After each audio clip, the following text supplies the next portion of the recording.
आपने कभी सोचा है कि कोई ऐसी जगह हो सकती है जो किसी भी नक्शे पर मौजूद नहीं? एक गांव जिसका कोई आधिकारिक दस्तावेज नहीं, बस कुछ पुरानी कहानियों में उसका जिक्र आता हो। नमस्कार दोस्तों, मैं आपका साथी मिस्टर रोक्स एक बार फिर आपके सामने लेकर आ चुका हूं, एक अलग ही दुनिया में मेरे दोस्त के साथ घटित भयानक आप बीती। एक ऐसी दुनिया जहां केवल एक ही इंसान हो और बाकी हजारों बिना पहचान वाले प्राणी। तब वहां क्या होगा, ये सब बताएगा मेरा दोस्त। तो चलिए आप और मैं उसी के मुंह से इस घटना को सुनते हैं। मैं एक स्वतंत्र शोधकर्ता हूं जो ऐसी ही गुमनाम और भूली बिसरी जगहों को खोजता है, पर इस बार मैंने कुछ ऐसा ढूंढ लिया जो शायद मुझे कभी नहीं करना चाहिए था। कोला घाट, एक नाम जो इतिहास से मिटा दिया गया था, एक गांव जो अब अस्तित्व में नहीं था, लेकिन मैं वहां गया और मैंने वो दरवाजा खोला जिसे कभी नहीं खोलना चाहिए था। और अब चाहे मैं कितना भी भाग लूं, वो चीजें अभी भी मेरे पीछे हैं। ये 2012 की बात है। उस गांव के बारे में मुझे तब पता चला जब मैं एक पुरानी किताबों की दुकान पर एक 100 साल पुराना नक्शा देख रहा था। उस नक्शे पर यह गांव दर्ज था, लेकिन अगर आप आज के नक्शे देखें तो यह गांव कहीं मौजूद नहीं है। मुझे लगा कि यह मेरे लिए एक नया कंटेंट होगा। शायद यह गांव बस उजड़ चुका हो और अब सिर्फ खंडहर बचा हो। मैंने गांव के बारे में जानकारी जुटाने की कोशिश की, मगर बहुत कम लोग इसके बारे में जानते थे, और जो जानते थे वे इस पर बात नहीं करना चाहते थे। जब मैं पश्चिम बंगाल के एक छोटे शहर में पहुंचा जो इस गांव के सबसे करीब था, तो मैंने कुछ स्थानीय लोगों से इसके बारे में पूछा। एक बूढ़े आदमी ने मुझे घूर कर देखा और धीरे से कहा, वहां मत जाओ। क्यों? मैंने पूछा। वहां कोई नहीं जाता, और जो जाता है वापस कभी नहीं आता, उसने जवाब दिया। और फिर उसने मुझसे बात करना बंद कर दिया। मुझे लगा कि यह सिर्फ लोगों का अंधविश्वास होगा। गांव उजड़ चुका होगा, शायद वहां जाने से लोग डरते होंगे, मगर मैंने तय किया कि मैं वहां जाऊंगा। मुझे एक पुराना नक्शा मिला जिसमें गांव का रास्ता बताया गया था। वहां जाने का कोई सीधा रास्ता नहीं था। सबसे करीब एक टूटी फूटी पगडंडी थी जो जंगल के अंदर जाती थी। मैंने अपने लिए जरूरी सामान लिया, खाने पीने का सामान, टॉर्च, एक छोटा हथियार और मेरा कैमरा, और फिर मैंने सफर शुरू किया। वह पगडंडी मुश्किल से दिख रही थी, जैसे बरसों से इस रास्ते पर कोई चला ही ना हो। पेड़ इतने घने थे कि सूरज की रोशनी नीचे तक नहीं पहुंच रही थी।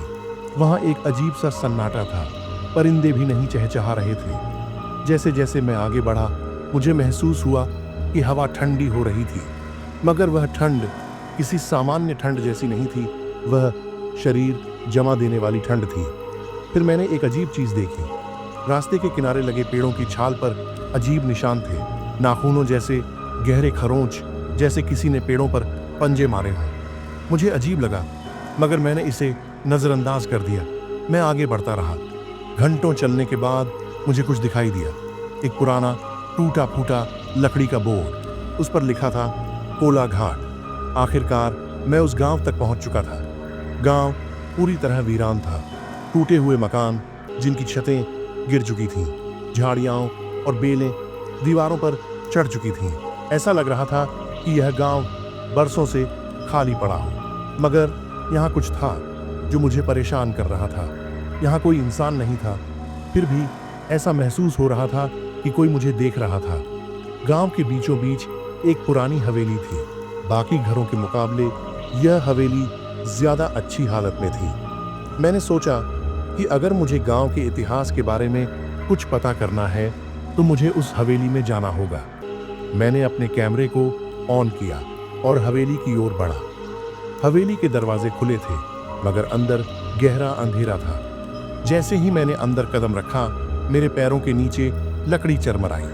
दीवारों पर पुरानी तस्वीरें टंगी थीं, मगर वे धुंधली हो चुकी थीं, चेहरे मिट चुके थे।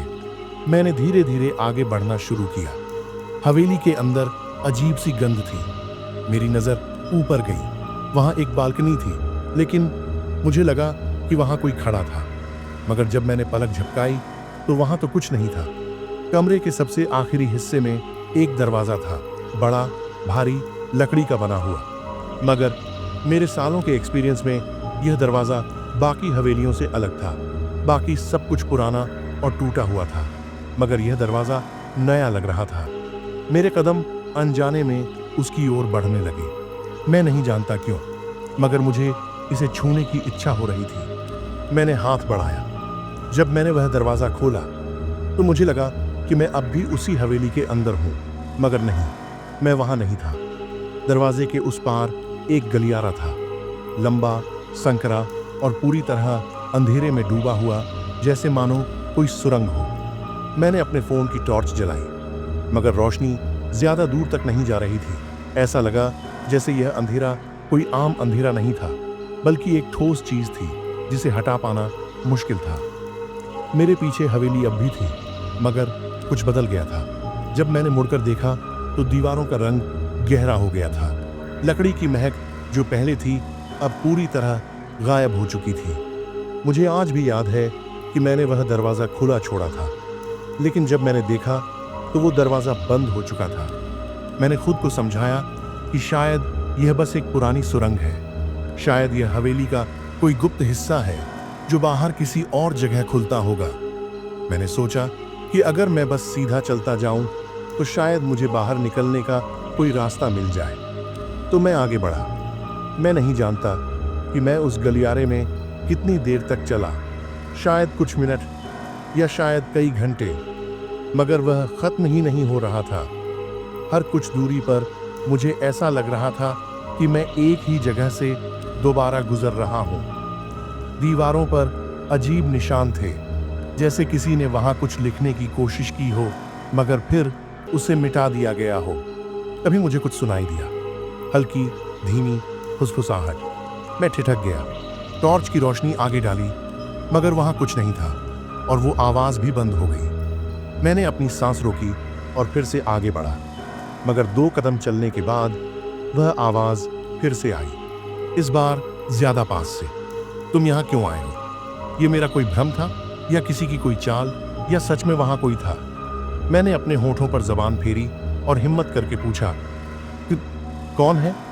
लेकिन कोई जवाब नहीं आया। मगर तभी ठक ठक ठक गलियारे के आखिरी कोने से किसी के कदमों की आवाज आई। कोई वहां खड़ा था।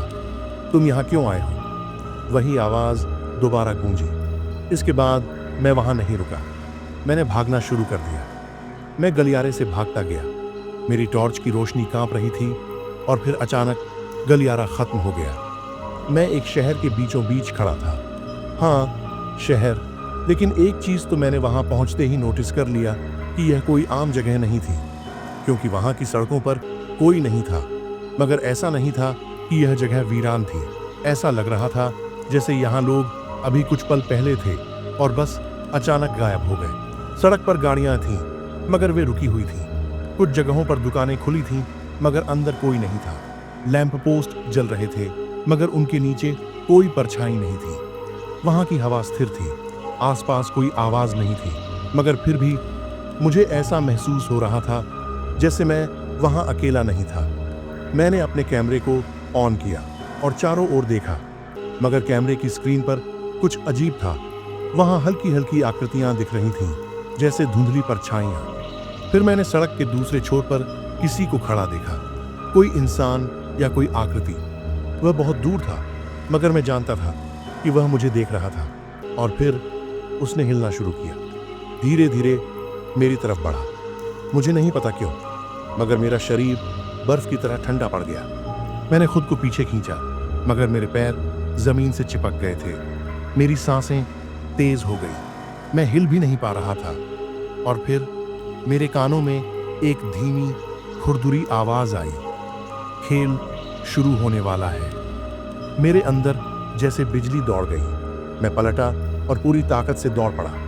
मैं अंधाधुंध भागा, गली के मोड़ों पर मुड़ता गया, मगर इस शहर में कुछ गलत था। सड़कों का कोई अंत नहीं था। मैं जहां से भागता, कुछ ही देर में खुद को उसी जगह पाता। मेरी सांसें तेज हो गईं। मैं एक अंधेरे गलियारे में घुस गया और दीवार से टिककर खड़ा हो गया। मगर तभी ठक ठक ठक वह आवाज वही, जैसे लकड़ी के फर्श पर कोई चल रहा हो, मगर यह आवाज हवा में गूंज रही थी, हर दिशा से। मैंने आंखें बंद की। तभी एक आवाज आई, विराट। कोई मेरे ठीक कान के पास फुसफुसाया। मेरा शरीर जम गया। मैं मुड़ा नहीं, मैं हिला नहीं, मगर मुझे पता था कोई ठीक मेरे पीछे खड़ा था। अचानक सब कुछ शांत हो गया। हवा ठहर गई, मेरी सांसें जैसे रुक गईं, और फिर एक गहरी ठंडी आवाज आई, तुम्हारे पास 60 सेकंड हैं छुपने के लिए। मुझे झटका लगा। मैंने अपने चारों ओर देखा।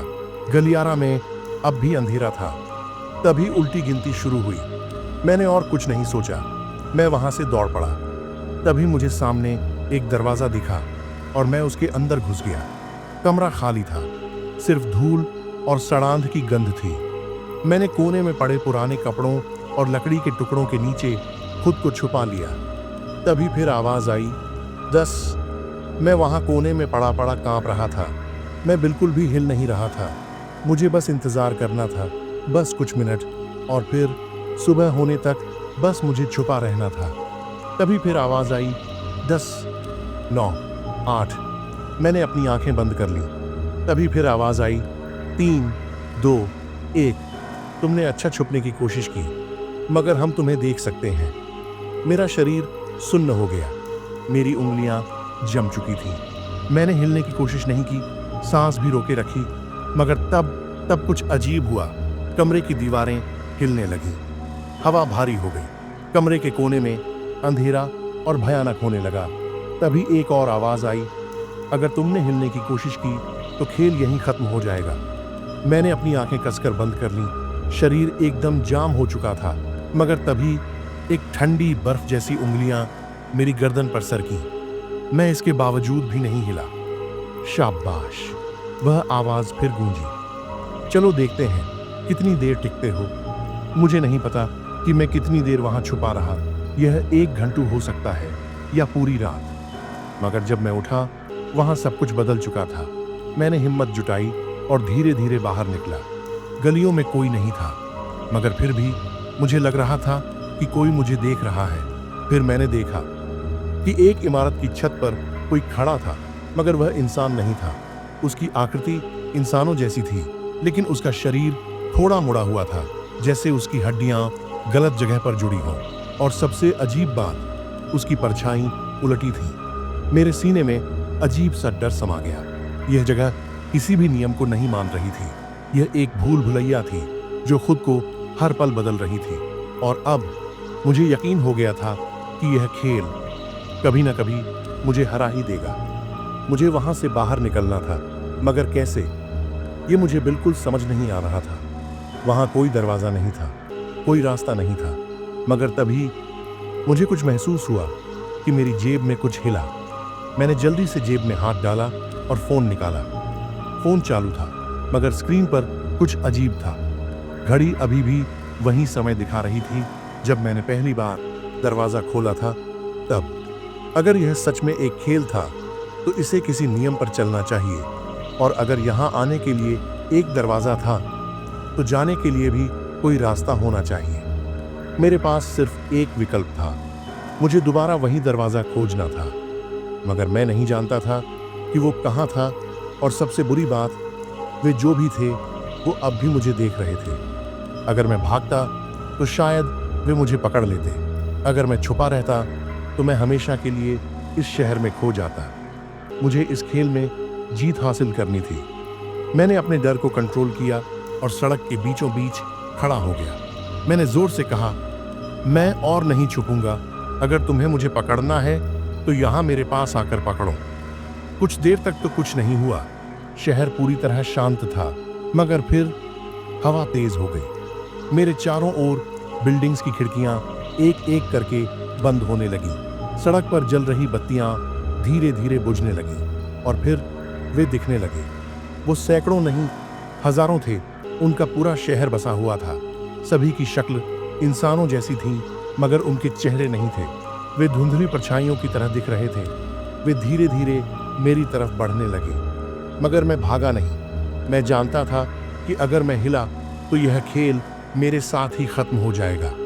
मैंने अपने भीतर की घबराहट को दबाया और अपनी आवाज को ठोस बनाकर कहा, तुम्हें मुझसे क्या चाहिए? कुछ देर बाद फिर एक गहरी आवाज आई, बाहर जाने का रास्ता चाहते हो क्या? मैंने सिर हिलाया। तो एक आखिरी खेल खेलना होगा। मैंने पूछा, क्या खेल? सामने खड़ी सबसे बड़ी परछाई हिली और फिर उसने मेरी ही आवाज में कहा। जब उसने कहा, भागने वाला खेल, भागो, इसके बाद मैं वहां रुका नहीं। मुझे पता था कि अगर मैं वहां खड़ा रहता तो वे मुझे जिंदा नहीं छोड़ते। तो मैंने दौड़ना शुरू किया, पूरी ताकत से। जैसे ही मैंने दौड़ लगाई, सड़कों की बनावट बदलने लगी। गलियां लंबी हो रही थीं, दीवारें ऊंची हो रही थीं। ऐसा लग रहा था जैसे यह शहर खुद मुझे बंद करने की कोशिश कर रहा हो। मैं जितना भागता, वे मेरे और करीब आते। सैकड़ों नहीं, हजारों। वे हर मोड़ पर खड़े थे, हर गली में। और जब मैं दौड़ता तो वे भी दौड़ने लगते। मगर उनका दौड़ना मेरी तरह नहीं था। वे हवा के समान उड़ रहे थे। उनके पैर जमीन से नहीं टकराते थे। वे हवा में सरकते हुए मेरी तरफ आ रहे थे। मैंने अपने सामने देखा, एक चौड़ा रास्ता, और रास्ते के आखिर में दरवाजा। वही दरवाजा, वही जो मैंने हवेली में देखा था। शायद यह दरवाजा मेरी एकमात्र उम्मीद थी। मैंने अपनी पूरी ताकत झोंक दी, बस कुछ ही कदम, और तभी मैंने वो आवाज सुनी, अगर तुम दरवाजा पार कर गए तो तुम हमेशा के लिए खो जाओगे। मेरे कदम रुक गए और दरवाजे से बस कुछ ही दूरी पर खड़ा हो गया और पीछे पलटा।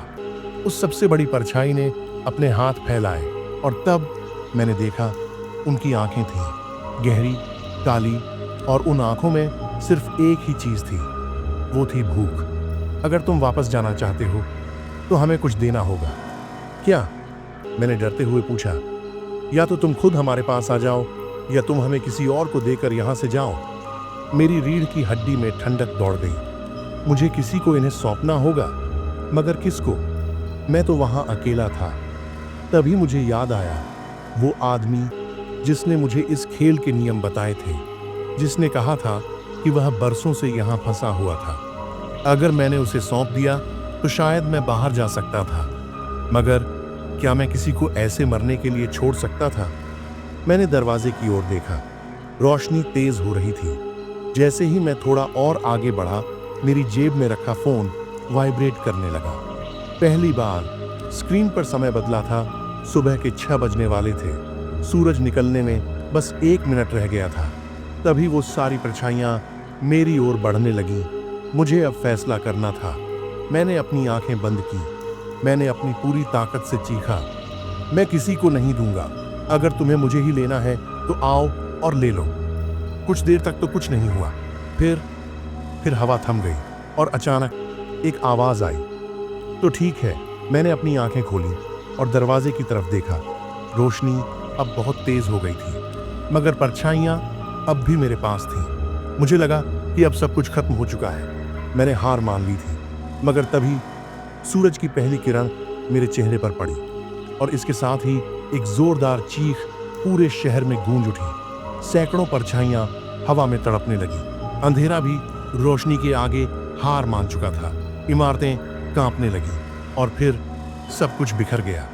मैंने अपने पैरों के नीचे की जमीन खिसकती हुई महसूस की, जैसे पूरी दुनिया नीचे गिर रही हो। और फिर चारों तरफ अंधेरा छा गया और जब मैंने आंखें खोली तो मैं जंगल में था। वही जंगल जहां से मैं कोलाघाट गांव में आया था। मगर अब हवेली कहीं नहीं थी। दरवाजा गायब था। सब कुछ वैसा था जैसा पहले था। कुछ देर तक मैं वहीं जमीन पर पड़ा रहा। धीरे धीरे मैंने अपने हाथों से घास को छुआ, ठंडी नमी भरी मिट्टी। मैंने अपनी हथेलियों को देखा, वे कांप रही थीं। मैंने लंबी सांस ली और पहली बार महसूस हुआ कि हवा ताज़ा थी, ठंडी मगर साफ। सड़ी गली महक नहीं थी जो उस शहर में थी। मैं उठने की कोशिश की, मगर मेरा शरीर थका हुआ था, जैसे मैं बरसों से भाग रहा था। मुझे अपनी जेब में कुछ महसूस हुआ। मैंने धीरे से हाथ डाला और फोन बाहर निकाला। स्क्रीन पर समय था सुबह 6:15। पहली बार समय आगे बढ़ा था। मेरे अंदर हल्की राहत आई। क्या मैं सच में बाहर आ गया था? मैंने चारों ओर देखा। वातावरण बिल्कुल शांत था। परिंदों की चहचहाहट सुनाई दे रही थी। सूरज की हल्की किरणें पत्तों के बीच से छनकर आ रही थीं। सब कुछ सामान्य लग रहा था। मैं वहां ज्यादा देर नहीं रुका। मैं धीरे धीरे खड़ा हुआ और जंगल के रास्ते वापस जाने लगा। मेरे पैर कांप रहे थे, मगर मैं चलता रहा। लगभग 2 घंटे बाद मैं पास के गांव पहुंचा। जब लोगों ने मुझे देखा तो वे अचानक चौंक गए। वे मुझे घूर रहे थे, जैसे उन्होंने कोई भूत देख लिया हो। एक बूढ़े आदमी ने मुझे रोका और उसने पूछा, तू तू जिंदा है? उसका चेहरा सफेद पड़ गया। तू तू वहां कितने दिन था? मैंने उससे कहा, बस एक रात। गांव के लोगों में फुसफुसाहट शुरू हो गई। मैंने बूढ़े आदमी को फिर से देखा और कहा, क्या आप लोग उस जगह के बारे में जानते थे? इस पर उसने कुछ नहीं कहा, मगर उसकी आंखों में डर साफ था। बूढ़ा आदमी थोड़ा पीछे हटा और धीरे से बोला, कोला घाट कोई गांव नहीं था बेटा, वह हमेशा से एक कब्रिस्तान था। यह सुनकर मेरा दिल धड़कना बंद हो गया। सालों पहले वहां कई लोगों को जलाया गया था। यह सब सुनकर मेरे कान सुन्न पड़ गए। मुझे वहां से जल्दी निकलना था। मैं गांव से बाहर निकला और एक टैक्सी पकड़ी। जैसे ही मैं शहर पहुंचा, मैंने पहला काम किया, अपने कैमरे और फोन को चेक किया। मैंने देखा कि कैमरे की सभी तस्वीरें गायब थीं। वह वीडियो जो मैंने दरवाजा खोलने से पहले रिकॉर्ड किया था अब भी था, मगर उसके बाद की हर रिकॉर्डिंग काली स्क्रीन, कोई फाइल नहीं, कोई फुटेज नहीं। मैंने फोन में गैलरी खोली और फिर मेरी उंगलियां जमी रह गईं। एक तस्वीर थी जो मैंने कभी खींची ही नहीं थी, एक झुके हुए खंडहर की और उसके सामने खड़े एक आदमी की। वह आदमी मैं था, मगर मैंने वह फोटो कभी नहीं ली थी। मेरी उंगलियां कांपने लगीं। मैंने जल्दी से फोन बंद किया और बिस्तर पर गिर पड़ा। मेरी आंखें बंद हो गईं और मैं बरसों की थकान के बाद पहली बार सो गया। मुझे नहीं पता कि मैं कितने घंटे सोया, मगर जब मैं उठा, आसपास का माहौल कुछ अजीब था। कमरे में हल्की ठंडक थी, मगर ऐसी बंद था। मेरी उंगलियों पर काले निशान थे, जैसे कालिख लग गई हो। मैंने धीरे से आईने में खुद को देखा। जब मैंने अपनी परछाई को देखा तो वह हल्की सी हिल रही थी, जैसे वह मुझसे अलग थी। मैंने अपनी आंखें झपकाईं और दोबारा देखा। अब वह स्थिर थी। मैंने खुद को समझाया कि यह बस मेरी थकान थी, सब कुछ खत्म हो चुका है, मैं वापस आ चुका हूँ, यह सब बस एक बुरा सपना है। मगर फिर मेरे फोन की स्क्रीन अचानक चमक उठी। एक नोटिफिकेशन आया, एक मैसेज बिना किसी नाम के। खेल अभी खत्म नहीं हुआ। मुझे समझ नहीं आया कि यह किसी का मजाक था या कोई वायरस या कुछ और। मैंने नंबर चेक किया, मगर वहां कोई नंबर नहीं था, बस एक खाली स्पेस।